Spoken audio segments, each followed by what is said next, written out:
Hello अस्सलाम वालेकुम नाजरीन। मैं हूं खलीलुल्लाह जकरो, आपका मेज़बान। नाजरीन, इस मरतबा मैं एक ख़बर के साथ आया हूं। इस बजट के अंदर जो अभी रिसेंटली गवर्नमेंट ने बजट पास किया है, इस बजट के अंदर एक बहुत ही अनोखी चीज़ जो है वो सामने आई है कि गवर्नमेंट ने फ्रीलांसर्स के ऊपर जो है वो हैवी टैक्सेस लगा दिए हैं।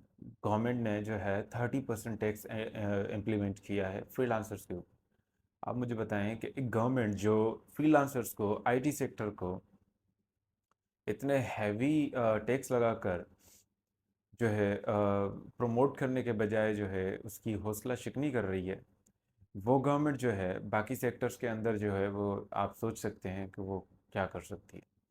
इस गवर्नमेंट ने क्या किया है कि जितने भी ऑनलाइन सेक्टर से, जैसे फ्रीलांसिंग से, ऑनलाइन ऐप से, ऑनलाइन डेवलपमेंट से, ऑनलाइन कंटेंट क्रिएशन से, ऑनलाइन जो है अपना सर्विसेज प्रोवाइड करने और ऑनलाइन यूट्यूब वीडियोस अपलोड करने, और जितने भी फ्रीलांसिंग से आपको इनकम होती है, उन सारी जो है वो सोर्सेज के ऊपर जो है गवर्नमेंट ने 30% जो है वो टैक्स इम्प्लीमेंट किया है। जी हाँ, रिसेंटली गवर्नमेंट ने फ्रीलांसर्स के ऊपर 30% जो है वो टैक्स इम्प्लीमेंट किया। आप मुझे बताएं कि एक गवर्नमेंट, आप इंडिया का मुवाजना ले लें, इंडिया जो है उसका आईटी सेक्टर देखें वो कितना तरक्की याफ्ता हो चुका है। इंडिया के अंदर जो है वो किस तरह से वहाँ के लोग जो है वो यूरोप को, वेस्टर्न कंट्रीज़ को, पूरी दुनिया को आईटी की प्रोडक्ट जो है वो एक्सपोर्ट कर रहे हैं। लेकिन पाकिस्तान कहाँ पर है? इस सारे मामले के अंदर पाकिस्तान का कोई नंबर नहीं आता। पाकिस्तान जो है कहीं पर भी नहीं आता। पाकिस्तान आईटी सेक्टर में इतना पीछे है कि अगर पाकिस्तान अगले 35 से 30 साल अगर मेहनत करे तो फिर भी शायद भारत के मुकाबले में आईटी सेक्टर के अंदर उस तरह नहीं खड़ा हो सकता जिस तरह अभी भारत ने पोजीशन पकड़ी हुई। तो आप थोड़ा सा इसका ख्याल रखें कि भारत और पाकिस्तान जो है 1947 में आज़ाद हुए, वो हमसे आईटी सेक्टर में इतना आगे क्यों निकल गया और पाकिस्तान आईटी सेक्टर में पीछे क्यों रह गया। तो इसकी मेन वजह यही है, हमारे हुक्मरानों ने आईटी सेक्टर को ज़रूरी नहीं समझा। हमारे जो थिंक टैंक्स हैं, हमारे जो पाकिस्तान की प्लानिंग करने वाले इदारे हैं, उन्होंने आईटी सेक्टर को लिफ्ट नहीं कराई। उन्होंने आईटी सेक्टर के लिए बजट नहीं रखा। उन्होंने आईटी सेक्टर के ऊपर टैक्स के मामले में टैक्स फ्री इसको जो है एक सेक्टर नहीं बनाया है। इसको प्रमोट करना गवारा नहीं समझा। आज आईटी सेक्टर हमारा जो थोड़ा बहुत जो है कुछ पिछले एक हाफ डिकेड के अंदर उठा था, अब उसको जो है दबाया जा रहा है। अब आईटी सेक्टर को जो है टैक्सेस लगाकर जो है वो ख़त्म किया जा रहा है। उसको मज़ीद फलने फूलने देने चाहिए था, लेकिन उसके ऊपर जो है मज़ीद टैक्स लगाकर इस सेक्टर को जो है वो ख़त्म किया जा रहा है, जो कि एक जी नाज़रीन, होता तो ये है कि गवर्नमेंट जो है इस तरह की पॉलिसीज़ बनाती कि इस सेक्टर की जो है हौसला अफजाई होती और इस सेक्टर को जो है वो फ़रोग़ दिया जाता, इस सेक्टर को जो है टैक्स फ्री कर दिया जाता, ताकि हम भी जो है उन ममालिक के साथ जो है मुकाबला कर सकते जो इस टाइम जो है आईटी के सेक्टर के अंदर बेतहाशा तरक्की कर चुके हैं। हम कहीं और दूर नहीं जाते, आप हमारे पड़ोस में ही देख लें। भारत जो है हमारे पड़ोस में ही मुल्क है, और भारत की मिसाल इसलिए फिट बैठती है कि वो हमारे साथ ही आज़ाद हुआ था। भारत और पाकिस्तान दोनों 1947 के अंदर जो है आज़ाद हुए थे। तो हम देखें तो भारत के अंदर क्यों जो है वो आईटी सेक्टर इतना बढ़ गया है। सीधी बात है, भारत में जो है, इंडिया में जो है आईटी सेक्टर को सब्सिडीज़ दी गई। इंडिया के अंदर आईटी सेक्टर को फलने फूलने और उसको जो है एक सोर्स ऑफ इकोनॉमी बनाने के लिए, एक pillar of economy of the country बनाने के लिए उसको जो है फ़रोग़ दिया गया, उसके लिए इनकरेज किया गया, स्कॉलरशिप्स दी गई स्टूडेंट्स को।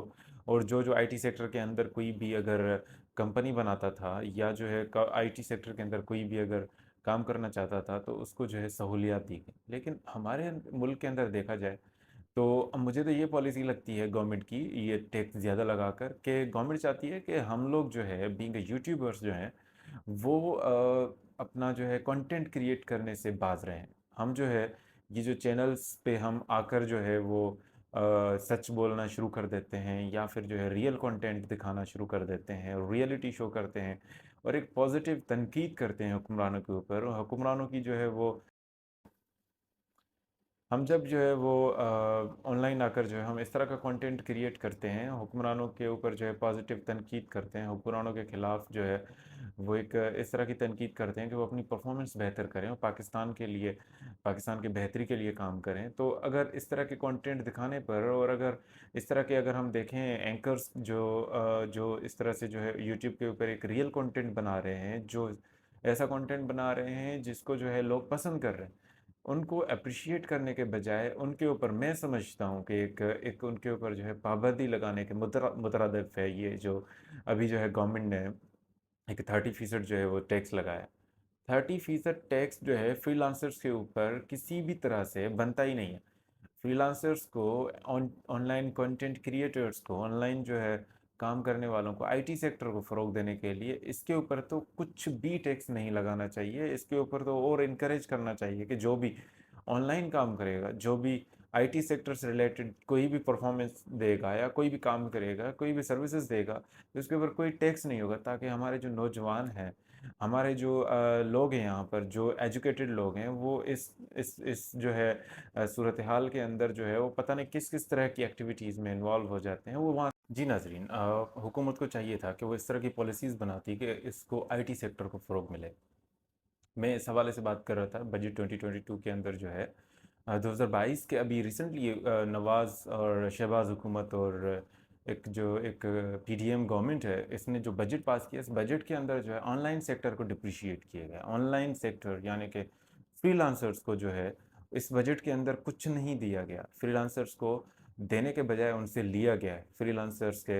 फ्रीलांसर्स जो ऑनलाइन काम करते हैं, जो आईटी सेक्टर से रिलेटेड काम करते हैं, उनके इनकम में से 30% गवर्नमेंट ने टैक्स वसूली का हदफ तय किया है। गवर्नमेंट ने ये तय किया है कि अब जो भी फ्रीलांसर काम करेगा उसकी जितनी भी इनकम होगी उसमें से 30% जो है वो गवर्नमेंट को टैक्स की मद में देगा। आप मुझे बताएं, अगर इस तरह की पॉलिसीज़ बनाएंगे, अगर इस तरह से जो है ऑनलाइन कंटेंट क्रिएटर्स के ऊपर और फ्रीलांसर्स के ऊपर हम इस तरह से टैक्स इंप्लीमेंट करेंगे, तो मुझे बताएं ये पाकिस्तान का आईटी सेक्टर कहाँ जाएगा? पाकिस्तान के आईटी सेक्टर के अंदर कौन काम करेगा? और पाकिस्तान का आईटी सेक्टर जो इस वक्त की ज़रूरत है कि पाकिस्तान के आईटी सेक्टर को जो है वो तरक्की दी जाए, पाकिस्तान के आईटी सेक्टर को जो है फ़रोग दिया जाए, पाकिस्तान के आईटी सेक्टर को सपोर्ट किया जाए, ताकि पाकिस्तान का आईटी सेक्टर जो है वो दुनिया के तरक्की याफ्ता ममालिक के आईटी सेक्टर्स के साथ जो है उसके साथ मुकाबला कर सके, कम अज़ कम जो है उसके उसके जो है साथ खड़ा हो सके। लेकिन नहीं, पाकिस्तान के हुक्मरान तो चाहते हैं कि यहाँ पर टेलीविज़न के अलावा, जो टेलीविज़न के ऊपर सेंसर न्यूज़ चलते हैं, टेलीविज़न के ऊपर जो उनके मर्ज़ी के मुताबिक न्यूज़ चलते हैं, उसके अलावा यहाँ पर ऑनलाइन कंटेंट क्रिएशन जो है कोई भी ना करे। ऑनलाइन जो है कोई भी आकर जो है वो सच और हक की बात ना करे, और ऑनलाइन आकर जो है कोई भी हुकूमतों के ऊपर जो है उनकी परफॉर्मेंस, उनके वज़रा के ऊपर जो है पॉजिटिव तनकीद ना करे, ताकि जो जो चाहें वो इस मुल्क के साथ करते रहें और जो चाहें वो पाकिस्तान को दोनों हाथों से लूटते रहें। पाकिस्तान ने 1947 से लेकर अभी 2022 तक, 2022 तक जो है पाकिस्तान के अंदर जो है वो तरक्की नहीं देखी गई जो तरक्की जो है पाकिस्तान को मिलनी चाहिए थी। पाकिस्तान के पास सारे रिसोर्सेज हैं, लेकिन नहीं, पाकिस्तान के अंदर एक तो यहाँ पर जो है एहतसाब का निज़ाम जो है वो बहुत वीक है। यहाँ पर जो भी करप्शन करता है उसको जो है उसका जो है उस तरह से एहतसाब नहीं हो पाता है, जिस वजह से वो इनकरेज होता है और वो मज़ीद जो है यहाँ पर जो है पावर में आकर जो है वो पिछले रिकॉर्ड्स, पिछले जो करप्शन के उनके रिकॉर्ड्स होते हैं उनको खुद ही तोड़ने की कोशिश करता है। लिहाजा पाकिस्तान के अंदर गवर्नमेंट को चाहिए कि वो आईटी सेक्टर से इस तरह से जो है इतना हैवी टैक्स जो है वो ख़त्म करे, और पाकिस्तान के आईटी सेक्टर को सपोर्ट करने के लिए इसको टैक्स फ्री कर दे। अब तक के लिए इतना ही। अपना और अपने चैनल का ख्याल रखें, चैनल को सब्सक्राइब करें, लाइक करें, कमेंट्स करें, अपना फीडबैक दें, ताकि मैं अपने कंटेंट को और बेहतर तरीके से जो है आपके सामने रख सकूं। और अब तक के लिए इतना ही। इजाज़त दें, मिलते हैं इंशाल्लाह नेक्स्ट वीडियो में, नेक्स्ट व्लॉग में, नेक्स्ट टॉपिक के साथ। बहुत शुक्रिया।